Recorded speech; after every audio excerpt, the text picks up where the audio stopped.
Chapter 11. Come to the edge, A said. I'm afraid, B said. Come to the edge, A said. I'm afraid, B said. Come to the edge, A said, and B came to the edge. Jump, A said, and B jumped, and B flew. Anonymous. Putting chemistry to work. Advice from nature. People ask me whether knowing what I know about romantic love has spoiled it for me.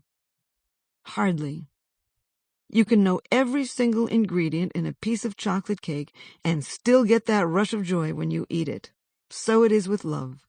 Romantic passion is always exhilarating. The delicious pleasure of being with someone you think is special and unique. Your feelings of ecstasy, energy, and optimism. Your intense focus on everything your beloved says and does. Your possessiveness and maniacal determination to win this bewitching creature, all swamp the rational mind as you become electrified by craving and obsession. Someone wonderful is camping in your head. Lovers and madmen have such seething brains, Shakespeare wrote. He was right. We now know what romantic love is, at least partially.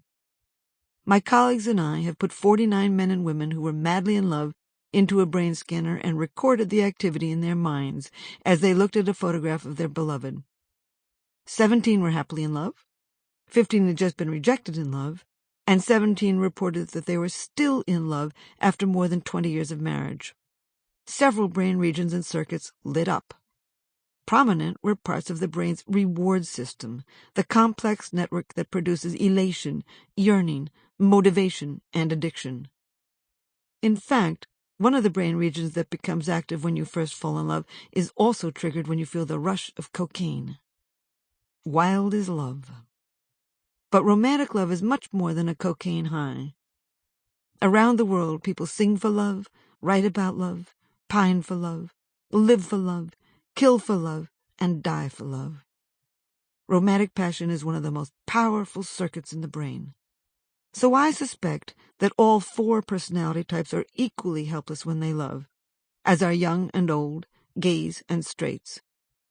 In fact, when I queried 837 men and women in America and Japan about love, the gays and lesbians in the group showed just as much romantic passion as did the heterosexuals. And I know children as young as 5 and men and women in their 80s who are besotted. Everybody loves. How do we ignite this madness in ourselves or in another? How do we keep this passion burning? I'm not a therapist, but I have come to understand some of nature's ways. So here are some tips for each personality type and their lovers. The Explorer. Exhaust the limits of the possible, advised the ancient Greek poet Pindar. Explorers do. Explorers are drawn to people spontaneously. In fact, explorers can be so impulsive that they get romantically involved too quickly. Even when explorers seek a long-term relationship, they are likely to do it hastily. So, if you are an explorer, go slow. Don't get into a relationship too fast. Because explorers are spontaneously generous, they tend to give presents too soon, too. I know a man who recently gave a woman 24 long-stemmed red roses just for having an exciting luncheon conversation with him. She thought he had fallen in love with her, and she was bitterly disappointed when she discovered he was madly in love with someone else. Flowers, a book, tickets you can't use. Don't give even little presents to someone you hardly know unless you are interested in beginning a romance or make your other intentions clear. Resist the grand gesture of paying the dinner bill or throwing a lavish party for a new lover and all of his or her friends. It may lead to unwanted expectations. And don't make promises you can't keep. The other 3 types are likely to take you more seriously than you intended. Explorers crave autonomy, and they can misinterpret another's genuine concern for them, regarding it as controlling. Relax.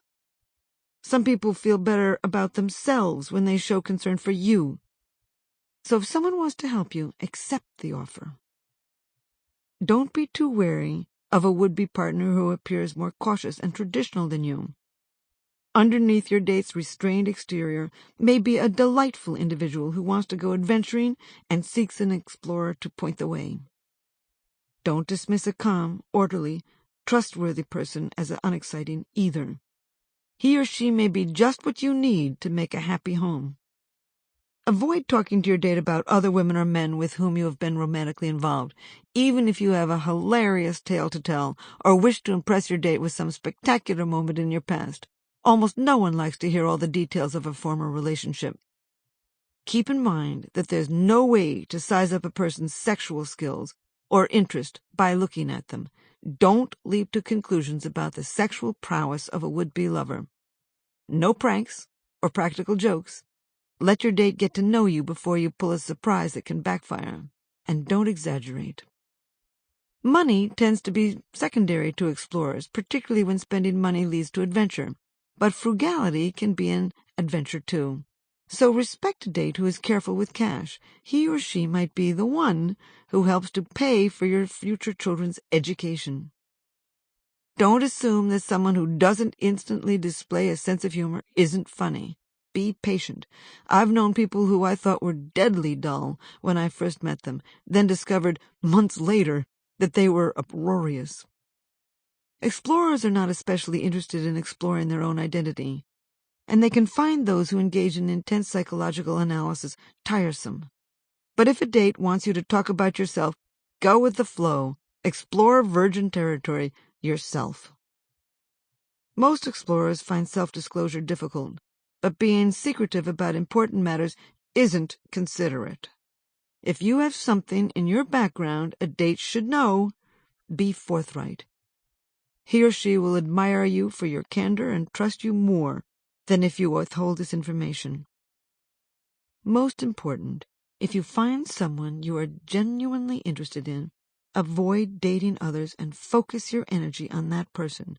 In the right relationship, your partner will open more doors than he or she will close for you. Finally, if you're an explorer, think of how the other types will respond to you. Use your creativity to bond with a negotiator. These men and women have a fine imagination and will like your originality. Be patient with the builder's questions. Help the builder loosen up, too. Ignore competitive comments of the director, with whom you may have some fascinating intellectual conversations. And if you meet another explorer like yourself, revel in the excitement of finding a true playmate. But if you're interested in a long-term partnership, find out if this explorer is also interested. If not, don't wait for him or her to change. Depart.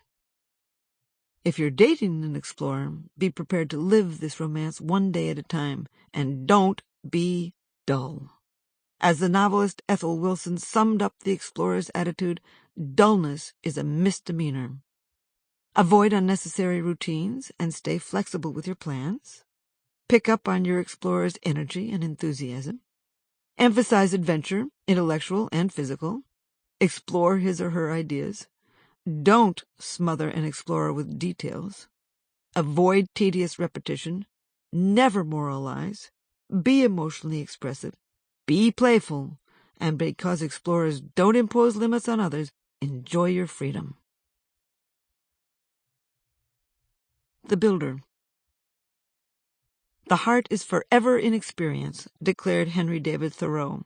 It's true. Even the wisest men and women can be fools when it comes to love. Yet each personality type has its own set of strengths and weaknesses. So it is with builders.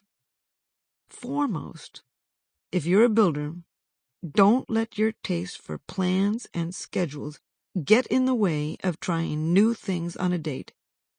Be ready to change your routines and your mind. As F. Scott Fitzgerald put it, vitality shows in not only the ability to persist, but the ability to start over. Spontaneity and flexibility are vital when courting. Make sure to allow time alone with someone who interests you. Builders tend to be social. They weave elaborate networks of friends and colleagues and enjoy keeping up with everyone, so they are likely to bring a date along when they see their friends. But not all potential mates want to meet your crowd immediately. Some would prefer to talk only to you. Recently, for example, I had a date with a builder who did just this. We were casual acquaintances when he invited me out. During the course of the evening, he took me to 3 parties. I talked to his business partners at a reception for lawyers. I met his friends in Greenwich Village at a book party for somebody's daughter, and I mingled at an event for Irish New Yorkers. I liked the novelty, but I never really talked with him. I found the evening tiring and unsatisfying. Because builders are willing to do thankless jobs that require time and energy, they often go overboard in helping others. So if you're a builder, make sure a potential partner is interested in you before you sign up to fix his or her car or provide other time-consuming or expensive favors. Don't offer too much help too fast. Never allow yourself to be pressured into sex. The right partner will respect your boundaries. Then, if the partnership proceeds, learn to talk about your sexual needs. Builders can sometimes be so traditional that they are reluctant to discuss what they like in bed. Builders take the opinions of friends and family seriously, and they can be crushed by criticism. But if you're a builder, don't let your friends' negative views of a budding romance interfere with your relationship. Likewise, don't expect the person you have begun to date to immediately like your friends. You probably make friends easily, but for some people, making friendships takes time. Modesty can be charming, but builders can be too modest about their achievements. Let a date know some of your accomplishments. He or she wants to be impressed. Not everyone is as orderly as you are as a builder. Overcome your perfectionism. When you meet someone who is a little messy, either overlook this trait or think of it as an opportunity to help when the time is right. Never be openly critical or judgmental in a love relationship. And be careful of your moral streak. As Hannah Smith, a 19th century orator, said, "The true secret of giving advice is, after you have honestly given it, to be perfectly indifferent whether it is taken or not, and never persist in trying to set people right." If you meet someone who is an expert in a field you know nothing about, ask questions. You will charm your date with your interest and appear more interesting yourself. Your tendency to be protective will be appreciated. Just make sure you don't overdo it. You don't want to tread on your date's need for independence. Builders like social situations to be under control, but you don't want to appear controlling either. Be playful. Being respectable can be admirable. Yet if you're too low-key, patient, and practical, you'll be seen as boring. Spend some money. Builders are the most frugal of the 4 types, but dating often requires spending, and you want to be seen as generous. Develop your romantic side. A spontaneous word or gesture of affection can be intimate and affirming. And take a chance. When it comes to love, one must seize the moment. All glory comes from daring to begin, it has been said. Go for it. Risk. If you are a builder going out with an explorer, contain your questions about details and listen to your date's theories and ideas. Ignore a director's tendency to make quick decisions. Make a personal connection with a negotiator by talking about yourself, including your private feelings. And be particularly courteous with other builders. Like you, these people have traditional values. Of all 4 types, another builder is most likely to appreciate who you really are. And if you're another type and have begun to date a builder, remember that builders tend to be concrete. They want to talk about the details of projects, events, social engagements, and people, and they are often good at trivia. Avoid phrases like, "I suspect that," "I would guess that," and other indications of uncertainty. If you can, be orderly and calm. Make plans for social events and stick to the plans whenever possible. Respect the builder's needs for schedules and customs. Minimize the risks when proposing something new. Organize your time together. Appreciate the builder's loyalty and traditional values, and remember that he or she will value the same in you. The director. One ought to hold on to one's heart, for if one lets it go, one soon loses control of the head too, wrote Nietzsche. Directors, like builders, want to be in control of themselves and of their romantic lives. But unlike builders, directors are neither cautious nor social. Most don't really enjoy dating. They would rather seal the deal and move on to other matters. So when directors find an appropriate mind mate, they court with determination and speed. I recall one director in my past who marched into my apartment on our third date, surveyed my domain, and began to measure a spot near a window in my living room. Then he remarked that this window space would be too small for his desk, his most important possession. I was appalled. I hadn't even decided whether I wanted a relationship with him, and here he was, planning the details of our future life together. If you're a director, go slow. Patience is genius, wrote the Comte de Buffon, the French naturalist. The director's impatience can lead to other problems while courting.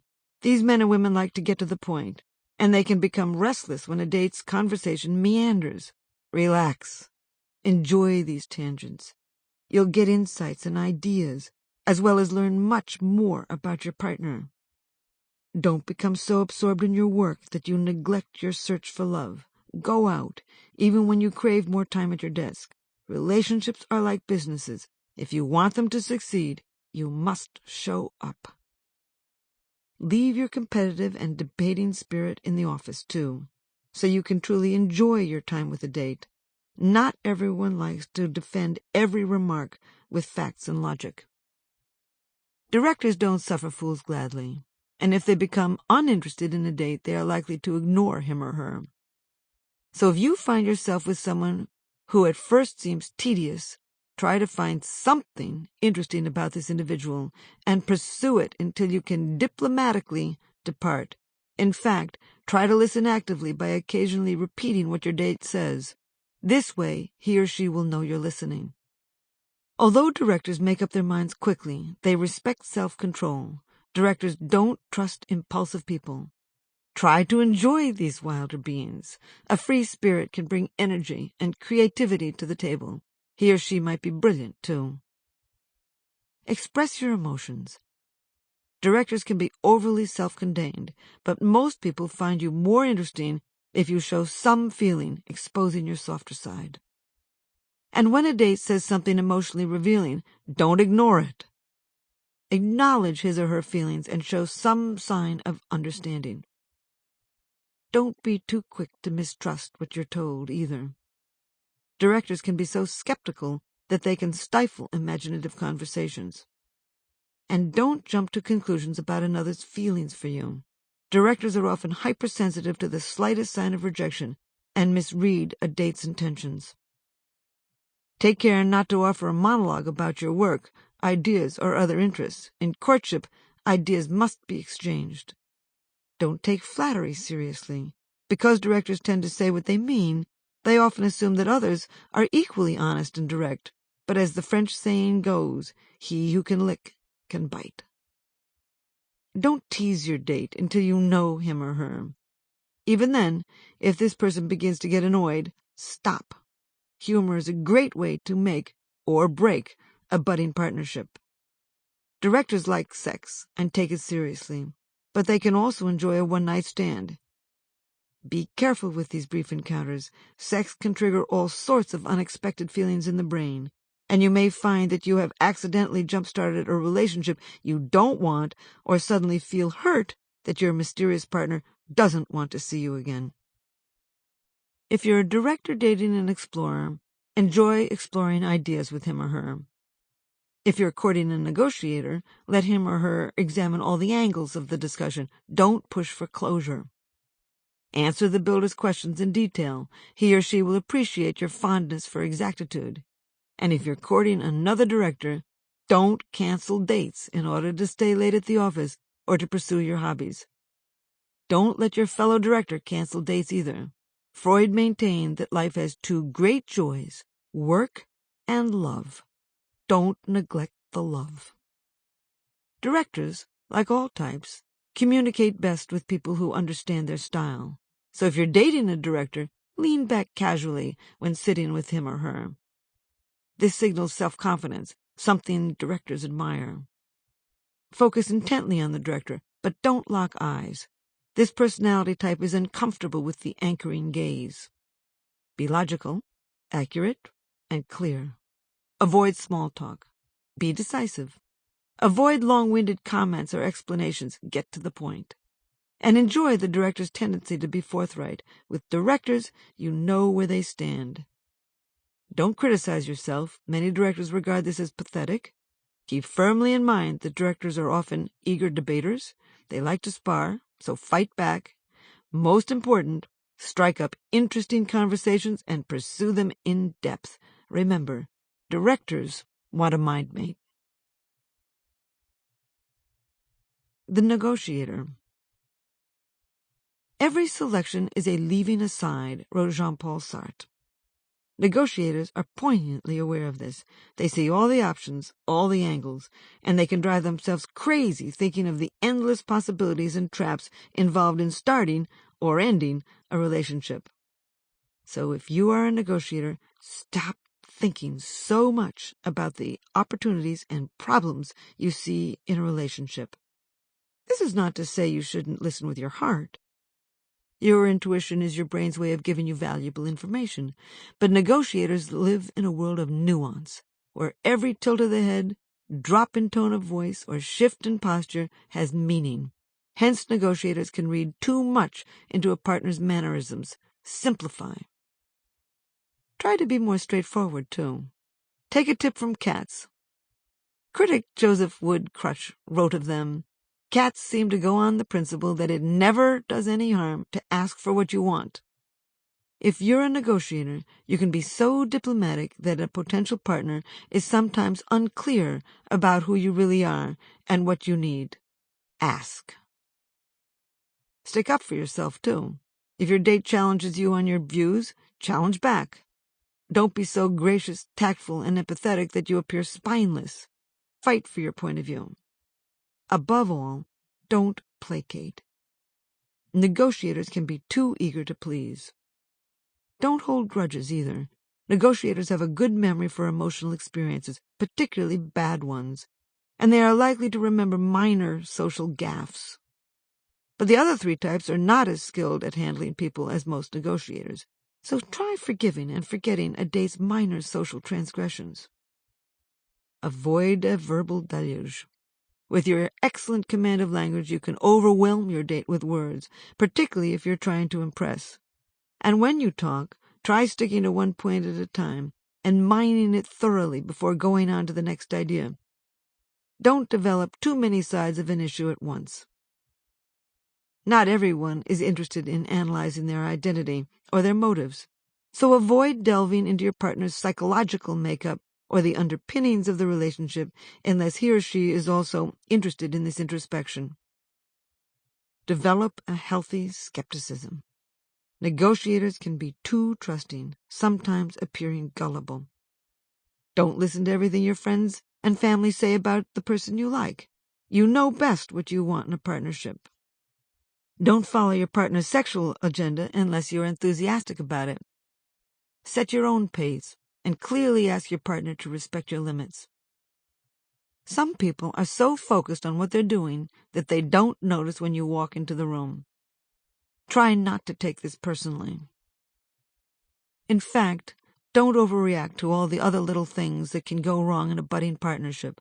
Almost no one likes a drama queen or king. When you give a compliment, make sure it's sincere. Don't give a compliment just to be polite. And when someone gives you a compliment, accept it. Negotiators tend to brush off compliments, thus undermining the giver and the gift. Don't apologize unless you're really sorry. Negotiators use apologies to make others feel comfortable, but some people regard an apology as weakness instead of graciousness. Never multitask on a date. It makes you look as if you aren't paying attention, or even worse, that you are insincere, scatterbrained, or uninterested. Act confident, even if you aren't. Both sexes like a partner who is confident. and don't settle for anything except a deeply meaningful, authentic relationship. Negotiators hate confrontation, and with their sense of compassion and their fear of conflict and loneliness, they are likely to remain in a bad relationship far too long. Face the trauma. Remember this Zen proverb: the way out is through the door. As a negotiator, you are likely to get intimacy from face-to-face conversation about important personal matters, but it's worth remembering that other types are likely to feel intimacy under different circumstances. Explorers often feel intimate with a partner when they are doing something adventurous together. Builders can derive intimacy from sharing a social event with the mate, and directors often feel close to a partner when engaging in a rigorous, sometimes competitive intellectual conversation. Find out what your partner regards as intimate and cultivate this form of closeness as well as your own. If you are a negotiator who is dating an explorer, don't take his or her charm seriously until this engaging person begins to show serious interest in you. Remember that a builder is not asking questions to criticize. Don't be so polite with a director that he or she thinks you're weak. Always get to the point with a director, too. And if you're courting another negotiator, avoid endless analysis of the relationship. If you are another personality type who is wooing a negotiator, talk to your negotiator about ideas and avoid chit-chat. Engage his or her thoughts and opinions. Lace your conversations with your feelings. Negotiators enjoy self-revelation and emotional expression. And don't hesitate to talk about yourself. Negotiators want to get to know you. In fact, they will divulge their innermost feelings in hopes that you will too. Listen actively. Sit facing them. Lean toward them. Look straight into their eyes. Smile. And be authentic and personal. Negotiators admire warmth. Also, remember the negotiators aren't direct, and they don't like to say no. So read between the lines to hear what they are really saying. Avoid being competitive or aggressive with them, and don't interrupt. Negotiators take turns while talking. Above all, stimulate their imagination. Happiness is like a butterfly. The more you chase it, the more it will elude you. But if you turn your attention to other things, it will come and sit softly on your shoulder. Henry David Thoreau knew we can't capture happiness with a net, particularly happiness in love. But we can use what we know of human nature to prepare ourselves, so that when love alights, it comes to stay. Here, then, are some final insights into nature's ways, data that all 4 personality types can use as they play the world's most ancient game, the mating game. Be lovable. As the Roman poet Ovid put it, to be loved, be lovable. Men generally seek women who are easy to talk with, warm, sweet, intelligent, energetic, and self-confident, while women tend to like men who are relaxed, sensitive, and smart. Both sexes also want a partner who is considerate, understanding, funny, and honest. Don't try to be perfect, though. Men, as it happens, are less attracted to women they regard as perfect than to those they see as nearly perfect, but who also make some blunders. So blunder on, but be lovable. Like yourself.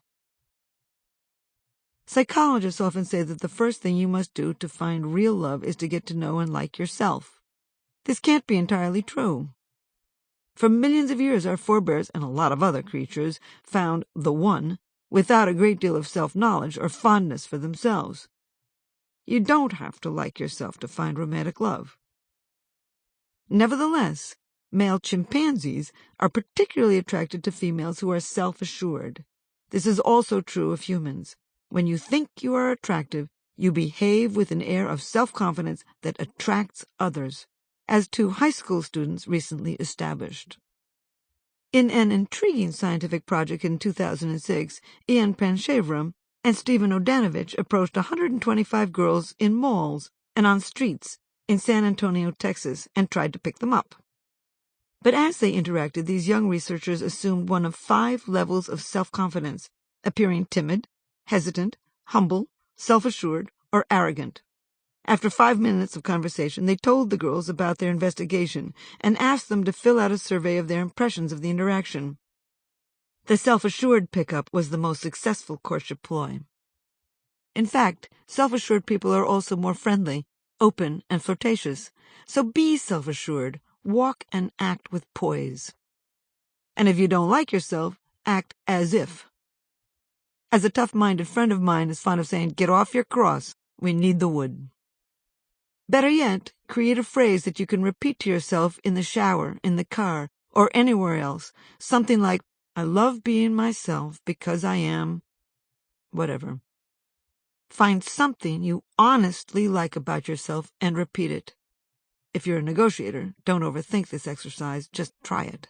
But make sure this recitation puts a smile on your face, a lilt in your voice, and confidence in your step.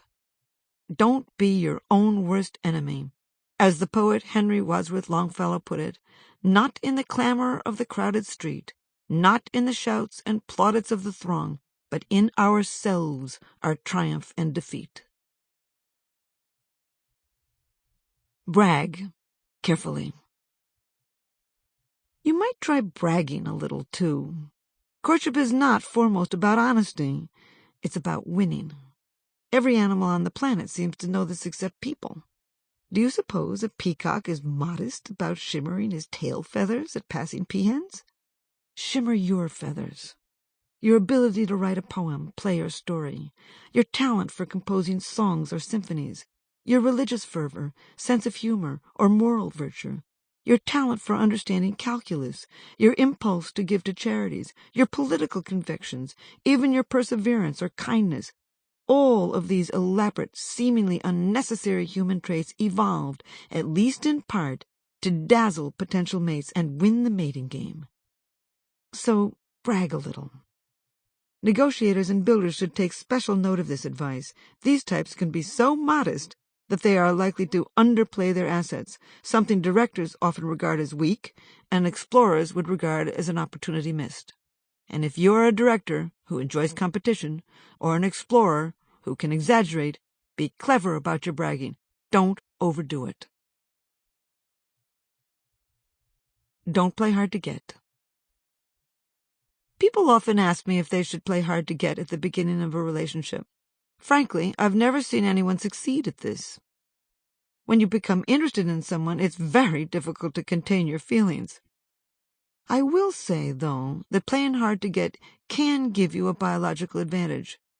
Barriers intensify feelings of romantic love, what I call frustration attraction, probably because the brain pathways associated with pleasure, energy, focus, and motivation keep working when a reward is delayed. Nevertheless, 5 academic studies have investigated the payoffs of playing hard to get, and none has found that this strategy improves one's chances of winning him or her. Women are less impressed with this courtship game than men. They find standoffish, overly choosy men annoying. But I suspect each personality type gets annoyed at this courtship ploy for a different reason. Builders are dedicated to honesty, duty, and loyalty. They take a high moral tone in just about all they do, so they are likely to regard someone who plays hard to get as dishonest and possibly lacking moral fiber. Moreover, builders are pragmatic. They are looking for a helpmate, and they don't respect people who construct false impediments to their plans. Directors value their time. For them, dating is a chore. So they would probably regard someone who plays hard to get as wasting their precious time. Directors are also decisive and goal-oriented. Like builders, they're not amused by a date who adds unnecessary complications to a budding relationship. Negotiators fall in love more regularly than other types, so negotiators may overlook or minimize this obstacle, particularly if they think they have found the one. But negotiators would be perturbed because a potential mate who plays hard to get is not being authentic. Only the explorer is likely to be spurred on by a man or woman who plays hard to get. Unpredictability excites explorers. Moreover, explorers are optimistic and flexible.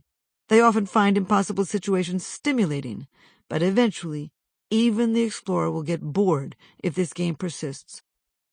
No one really likes to be toyed with when looking seriously for love.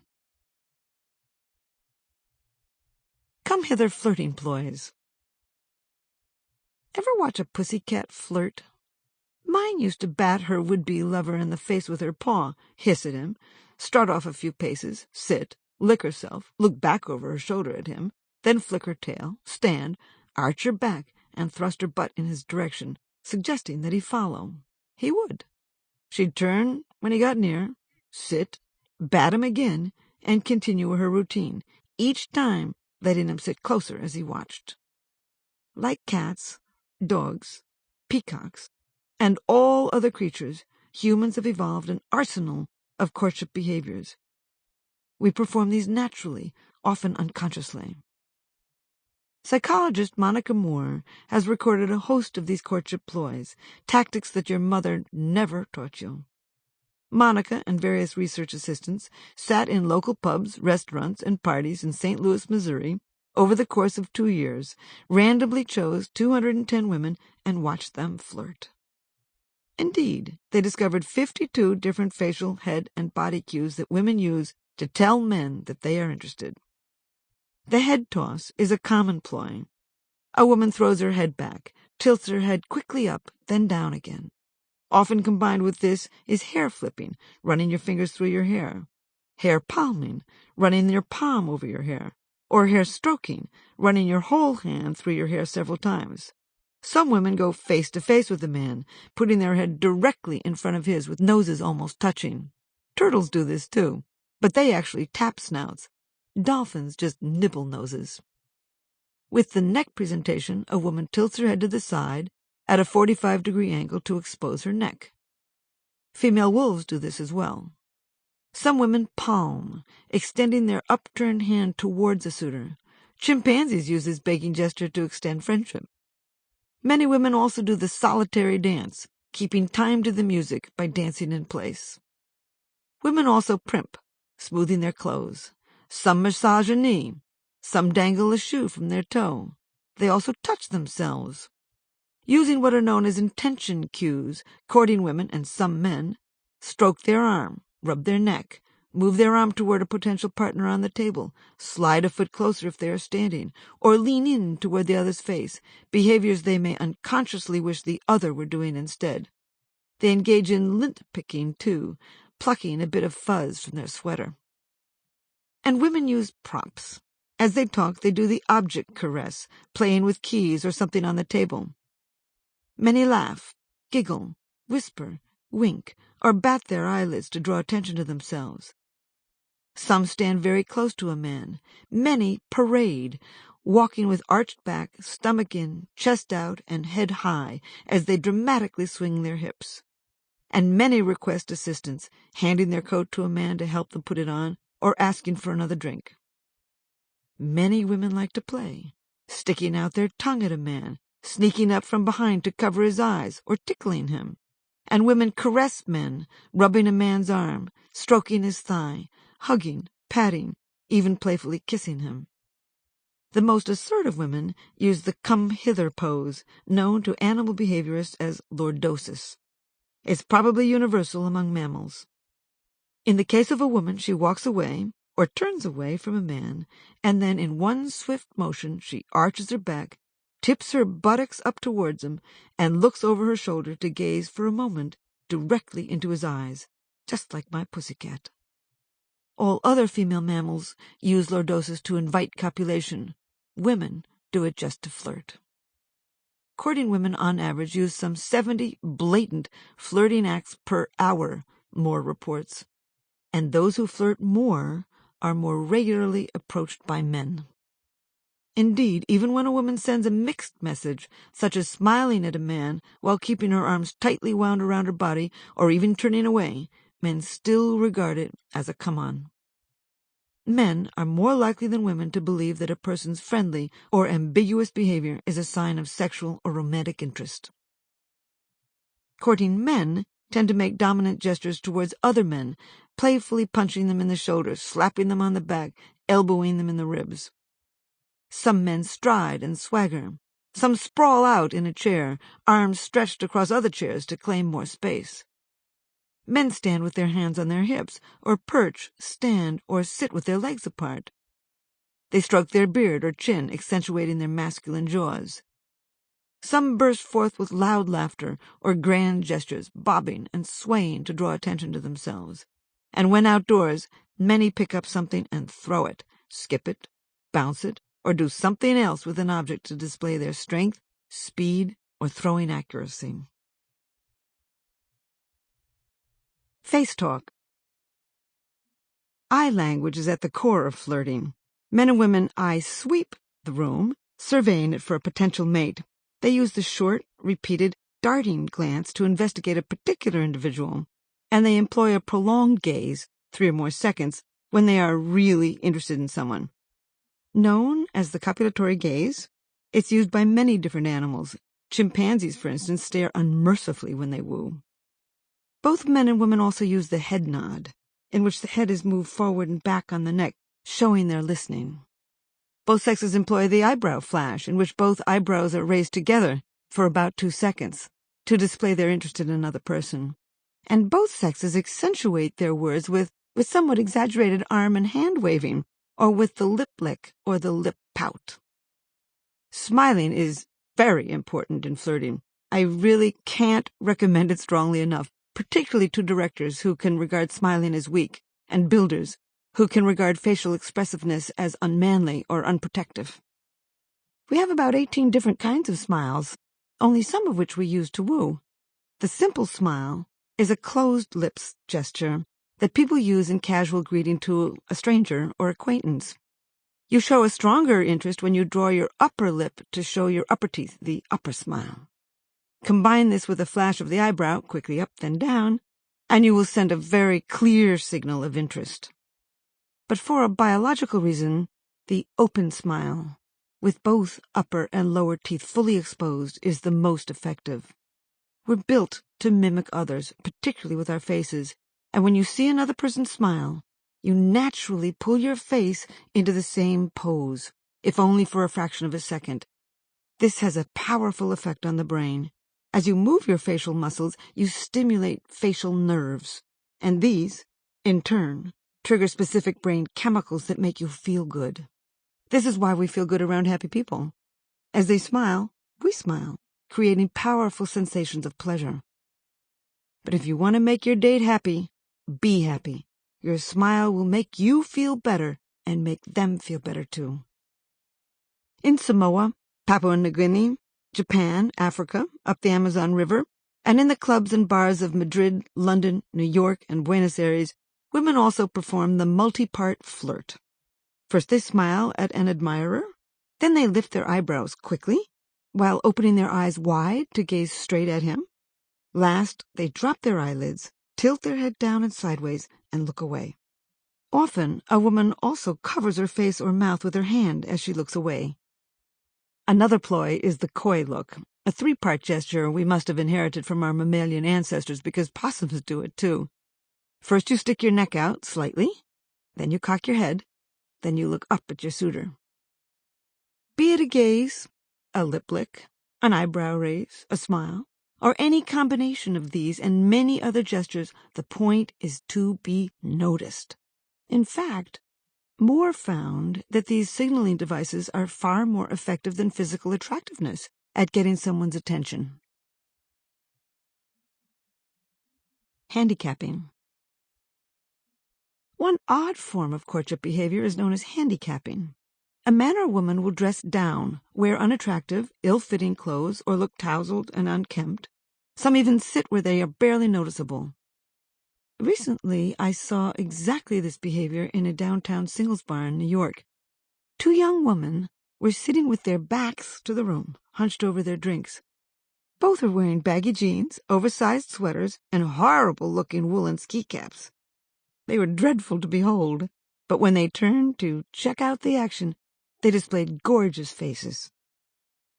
Days later, I saw the same handicapping behavior in a friend of mine, a staggeringly handsome fellow by anybody's standards, who generally wears a pinstripe suit.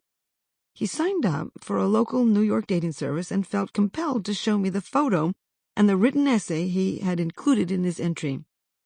To my astonishment, he had submitted a picture of himself with the 3-day beard, filthy hair, and a truly ugly and wrinkled shirt. In his essay, he wrote, "I clean up nice." No peacock, fox, pussycat, or rhino would recommend this form of courtship. Nevertheless, scientists think that many of these slobs are advertising that they are such a catch that they can win the mating game even with a huge sartorial handicap. Loom and crouch. There are two courtship poses we even share with fish, lobsters, lizards, and frogs: loom and crouch. The loom position, also known as standing tall, is more regularly performed by men. Take a man reading on a park bench with shoulders hunched, stomach out, and chest concave. Suddenly he sees an attractive woman strolling by. Unconsciously, he straightens up, sucks in his stomach, and thrusts out his chest. This chest thrust is a way of looking large, a sign of dominance and courtship, and a part of the natural loom response. Cats bristle, pigeons swell, codfish bulge out their pectoral fins, lobsters rise up onto the tips of their walking legs and strut, male gorillas pound their pectorals, men just arch their backs and puff out their chests. Women shrink or crouch. They turn in their toes, curl their shoulders, and hang their heads. The message? I'm harmless. Come hither and defend me. Many other creatures crouch to signal friendly deference. Wolves and coyotes tuck their tails between their legs and slink.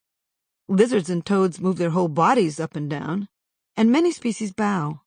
Chimps nod their heads so rapidly and repeatedly that primatologists call it bobbing. Men and women swell and shrink in countries around the world, signaling their availability and interest. So if a would-be partner or office colleague expresses any of these postures and gestures, even fleetingly, you probably have someone courting you. The 5-part pickup. Anthropologist David Givens and biologist Tim Perper have, like Monica Moore, spent hundreds of hours in American singles bars watching men and women pick each other up. Both found that most pickups follow a specific pattern, a blueprint that all personality types are likely to use when they court, involving 5 steps. Step 1. Men and women establish a territory, a bar stool, chair, bench, or place to lean, somewhere you can see and be seen. Next, they begin to draw attention to themselves, the loud laugh, the dramatic arm gesture, swaying, stretching, dancing in place, swaggering or clomping back and forth to the jukebox, bathroom, or other nearby spot, adjusting their sweater, running their fingers through their hair, tugging at their chin, picking the lint off of their jacket, self-grooming, breaking away from friends to stand at the bar alone. We draw attention to ourselves in these and many other ways, all to say, I'm here. Talking is the 3rd phase of the pickup.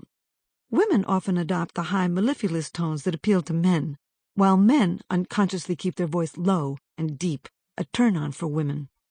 Regardless, the best leads are either compliments or questions, because the other party must respond. In fact, unexpected praise can put a man in a good mood and make him more friendly toward an unfamiliar woman. Touching comes next in this primordial dance. Generally, the woman touches first, casually grazing a man's shoulder, arm, or wrist as she asks, "How's the food here?" or "Do you have the time?" If he flinches, or otherwise withdraws, she won't try again. If he does nothing, she may venture another casual touch.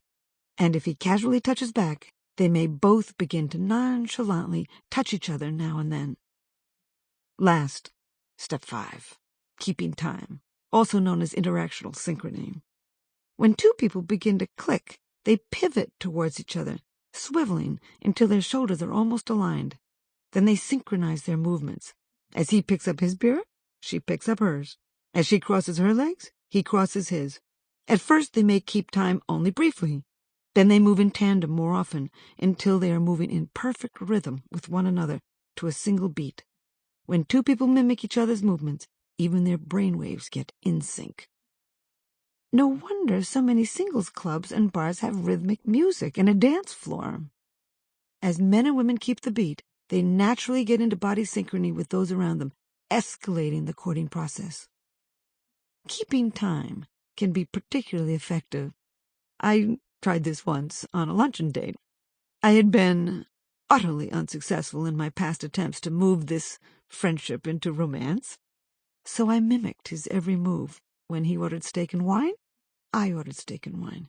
Every time he sought at his meat, I sought at mine. Every time he sipped his drink, I sipped mine. I cocked my head when he cocked his. I even adopted his pace of conversation, talking slowly. It worked. Active listening and humor. Listen, or thy tongue will keep thee deaf. These words of wisdom are an American Indian proverb. To build intimacy with a date, you must listen actively. Move your body, nod your head, smile when your date is smiling. Whatever you do, get connected intellectually, emotionally, and physically. And if you find your mind meandering, lean in toward him or her. Look carefully as this person speaks. Repeat some of their phrases. Add your comments. Courtship runs on give and take. Messages must be returned. You must listen and respond. And if you can possibly be funny, do. Different types are likely to gravitate to different forms of humor. Explorers tend to like outrageous antics and non sequiturs that have surprise and action. Builders are often fond of trivia and anecdotes about people, places, and things. Directors more often use puns and paradoxes that structurally oppose two or more independent elements. And negotiators tend to like stories about people. But whatever humor you can produce, produce it. Wit is a powerful courting tool as well as good medicine. It draws a couple together, reduces stress, and stimulates brain regions associated with pleasure and reward. Who pays for dinner? You're at a bar, a club, a restaurant, or a coffee shop. You've just shared some food and drink with someone you met last week. It's your first real date, and it's not clear who invited whom. Who pays? We instinctively know this is an important issue, for it has a long evolutionary history. Throughout the animal kingdom, males feed females and expect sex in return. A male chimp offers a female a bit of sugar cane or meat. The female consumes her prize, then she turns and copulates with him. A male tern feeds a female a little fish in return for sex.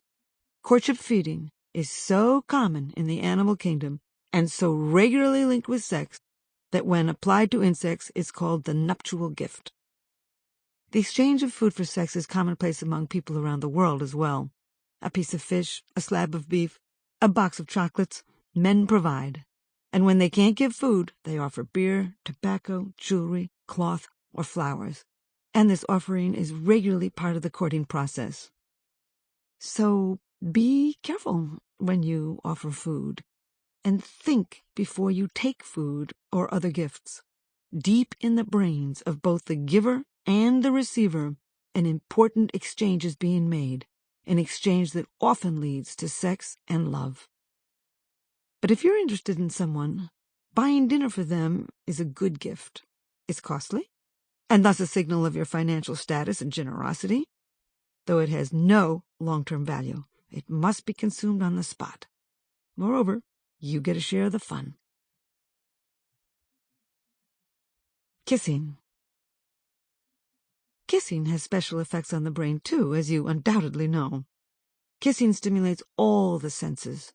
When you kiss, you see your partner, as well as smell, taste, hear, and feel him or her. The lips have a huge number of neurons that pick up the slightest messages. Then 5 of the 12 cranial nerves escort these intense sensations to the brain, where they are processed in an impressive factory, the somatosensory cortex. The vast majority of this brain region is devoted to processing sensations from around the nose and mouth, giving your lips and tongue their exquisite sensitivity. Kissing affects more than just your senses, too. It boosts your pulse and blood pressure, dilates your pupils, and deepens breathing. Kissing raises levels of oxytocin, the chemical associated with trust and attachment. Kissing also reduces the stress hormone, cortisol.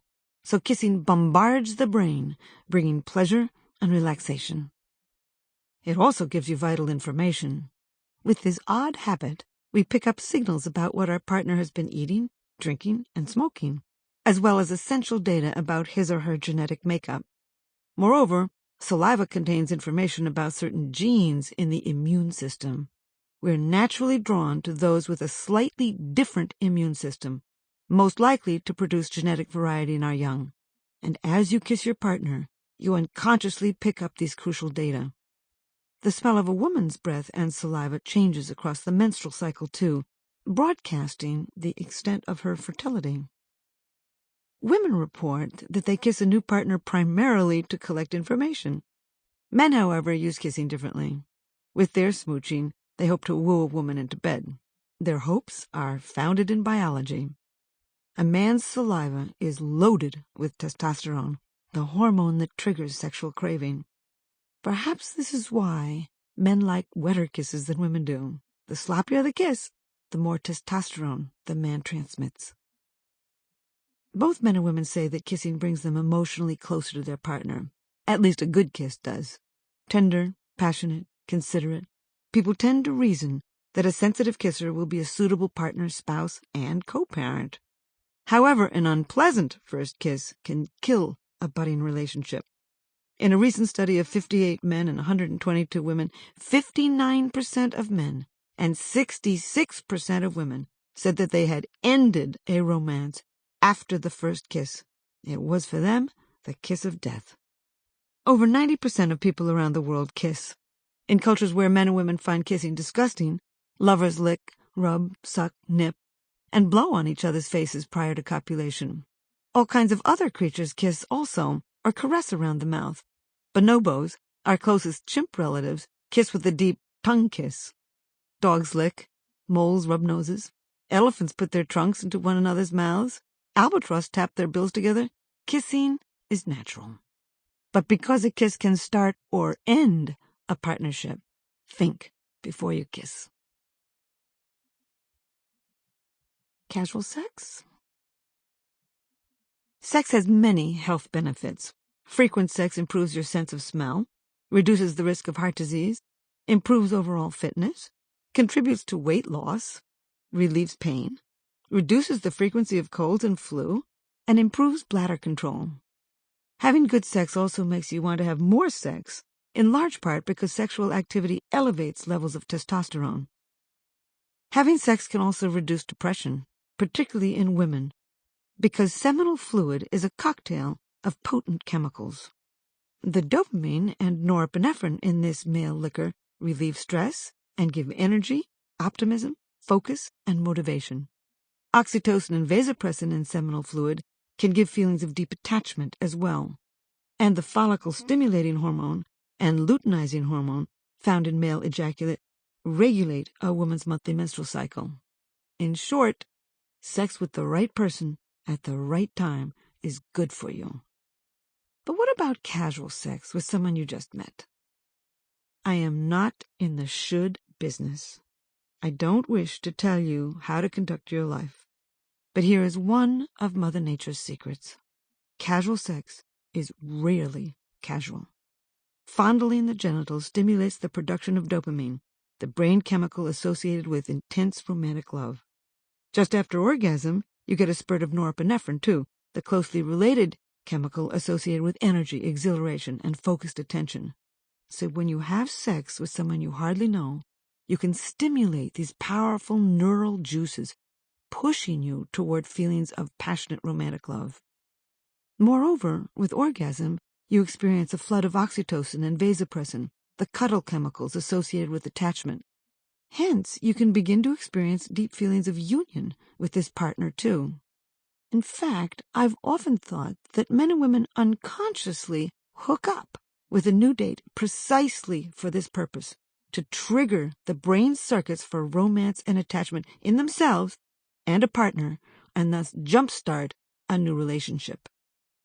Interestingly, anthropologist Justin Garcia and others have recently come to the same conclusion. In his study of casual sex on an American college campus, Garcia found that 50% of women and 52% of men who initiated a one-night stand were eager to jumpstart a longer connection with his partner, and 1/3 of these hookups turned into romantic relationships. Furthermore, when this strategy failed to trigger a relationship, one of the partners regularly became depressed, suggesting that this individual had hoped for a longer, more meaningful connection. Casual sex can lead to love, so think before you step into its deep waters. Commitment. Last, if you're a man, don't take every minor gesture a woman makes as a signal of her sexual interest in you. And if you're a woman, don't assume that men aren't interested in commitment. They are. Men fall in love faster than women do, most likely because they're so visual. They are often more dependent on their partnerships because they make fewer close male friends with whom they can share their feelings. And divorced and separated men tend to kill themselves 2.5 times more often than their married counterparts, whereas divorced women are not more likely to commit suicide. If men overestimate a woman's sexual interest, women underestimate a man's willingness to commit. Born to love. Advice is like snow. The softer it falls, the longer it dwells upon, and the deeper it sinks into the mind, wrote the poet Samuel Taylor Coleridge. Who knows which of the above suggestions will sink into your mind and help you find and keep the one? Perhaps someday you will write and tell me. But of one thing I am quite certain: you will fall in love. We are born to love. Romantic love is a human drive, one of 3 basic brain systems that evolved millions of years ago. The sex drive motivates to seek sex with a range of partners. Romantic love predisposes us to focus our mating energy on just one individual at a time. And feelings of deep attachment inspire us to stay with a partner long enough to raise our children as a team. But of these 3 neural circuits, romantic love is often the most powerful. It is certainly more powerful than the sex drive. After all, if you ask a friend to have sex with you and he or she declines, you don't kill yourself. But around the world, men and women who have been rejected in love commit suicide or slip into severe depression. Some even die of a broken heart, caused by a stroke or heart attack brought on by stress. The human heart is like a ship on a stormy sea, driven about by winds blowing from all 4 corners of heaven, wrote Martin Luther. We love, in spite of every other force on earth. Patrick and Suzanne, whose wedding I attended, George and Martha Washington, Charles and Emma Darwin, King Hassak Kanchawil, whose tomb has touched his beloved's grave with its shadow for some 1,300 years.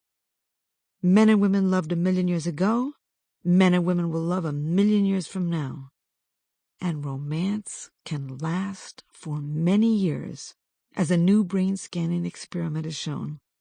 Psychologists Bianca Acevedo and Art Aaron, neuroscientist Lucy Brown, and I have just completed this study in which we scanned the brains of men and women who reported that they were still in love after an average of 21 years of marriage.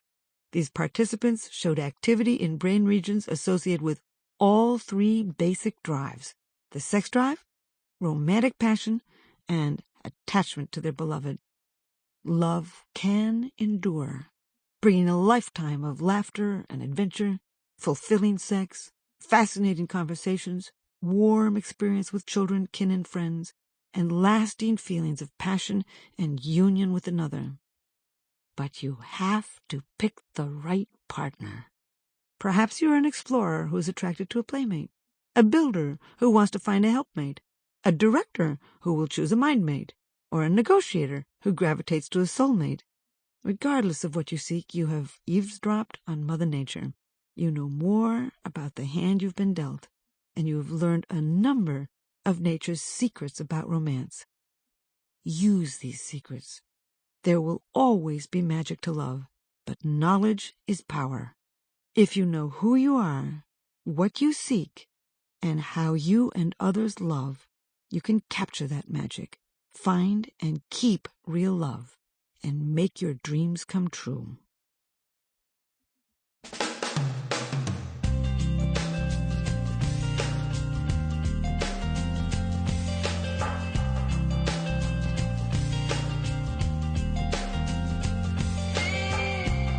We hope you've enjoyed Why Him, Why Her, a Macmillan Audio production from Henry Holt & Company.